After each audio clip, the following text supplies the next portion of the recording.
So hello' guys, welcome to my YouTube channel Rahul Das. আশা কৰোঁ সকলো ভালে আছে। আৰু আপোনালোকেতো গম পায়ে এনেকুৱা মানে প্লেন এখন আহি থকা হৈছে মানে হেৰি কাৰণে, ৰেষ্টুৰেণ্টৰ কাৰণে। চ' বহুত অপেক্ষাৰ ফলত মানে আজি আমাৰ শিৱসাগৰ পালেহি। চ' যাব পৰা নাই, চ' বেয়া নাপাব, যাম আৰু দুদিনমানৰ পাছত মানে যাম। ত' চবেই এইটো ভাইৰেল এতিয়া চলি আছেগৈ পূৰা। ত' আপোনালোকৰ ভিডিঅ'ত পাই যাবগৈ। আৰু মানে কি বুলি কয়, আজি কেইটামান মানে নিউজত মানে পাই মেলি মই নিউজৰ পানৰ পৰা মানে দেখাবলৈ বিচাৰিছোঁ। ত' ভিডিঅ'টো শেষলৈকে চাই থাকক। আৰু যদি ভিডিঅ'টো ভাল লাগে তেতিয়া লাইক কৰিব, শ্বেয়াৰ কৰিব, ছাবস্ক্ৰাইব এটা কৰি দিবগৈ। আৰু মানে ভিডিঅ'টো আৰম্ভ কৰিছোঁ এইপিনে হেৰিৰ পৰা আৰম্ভ কৰিছোঁ, ত' মানে টাউনৰ পৰা আৰম্ভ কৰিছোঁ। ত' চাওকগৈ, ভিডিঅ'টো ভাল লাগিব। আৰু মই কেইদিনমানৰ পিছত এনেও যামেই। কিমান ভাল লাগিছে তালৈ, কেতিয়া যাবলৈ পাম তেনেকুৱা টাইপৰ লাগিছে।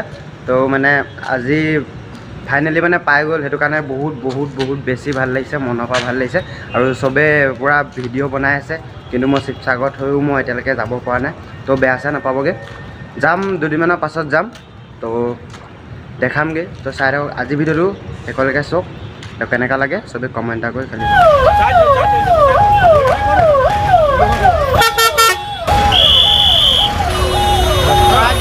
শিৱসাগৰ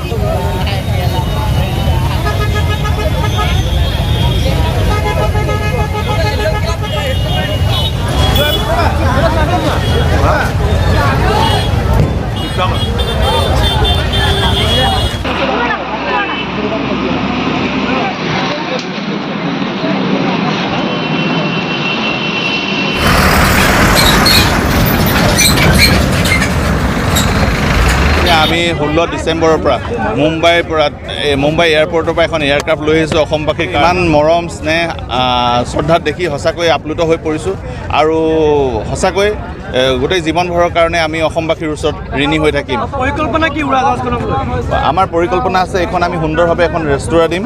যিসকল মানুহৰ মনৰ সপোন মনতে মাৰ খাই যায়, যিসকল জনতা জনাৰ্দনে আজিলৈকে এখন উৰাজাহাজত ফ্লাই কৰিব পৰা নাই, সেইসকলৰ কাৰণে এইখন আমি লৈ অহা হৈছে। তেওঁলোকে ইয়াত উঠিব পাৰিব, স্পৰ্শ কৰিব পাৰিব, ইয়াত বহিব পাৰিব, তাত খোৱাৰ আমেজ ল'ব পাৰিব সকলো।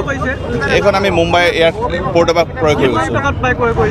চাওক, মূল্যটো মই এইকাৰণে ক'ব বিচৰা নাই, ইয়াত যিহেতু আৱেগ অনুভূতি জড়িত হৈ আছে। আমি কাৰোবাক ভাল পাওঁ সেইটো পইচাই তুলনা কৰা নহয়।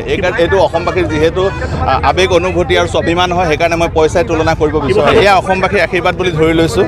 আৰু আমি অনাগত দিনত আৰু ইয়াতকৈ বেটাৰ কৰিবলৈ চেষ্টা কৰিম। আৰু যাব পাৰিব, ইয়াত কমিউনিকেশ্যন, বাছ কমিউনিকেশ্যন আছে, ৰেল কমিউনিকেশ্যন আছে। ডেৰগাঁৱৰ পৰা বেছি দূৰ নহয়, 50-60 কিলোমিটাৰ দূৰত্ব মাত্ৰ। আৰু যথেষ্ট আপোনাৰ কোনো ব্যয়বহুল ইয়াত নহয়। আমাৰ সাধাৰণ জনতাৰ কাৰণে, জনতা জনাৰ্দনৰ কাৰণে লৈ অহা হৈছে। আৰু সুলভ মূল্যত সকলো বস্তু পৰিৱেশন কৰা হ'ব, সকলো সময়মতে সঠিকভাৱে। ভিউ চাওক শিৱসাগৰ বিহু পিনে আছে দৌল, এইটো। তো ভিডিঅ'টো চাই কেনেকৈ লাগিলে চবেই কমেণ্ট এটা কৰি জনাব। ময়ো গৈ আছোঁ।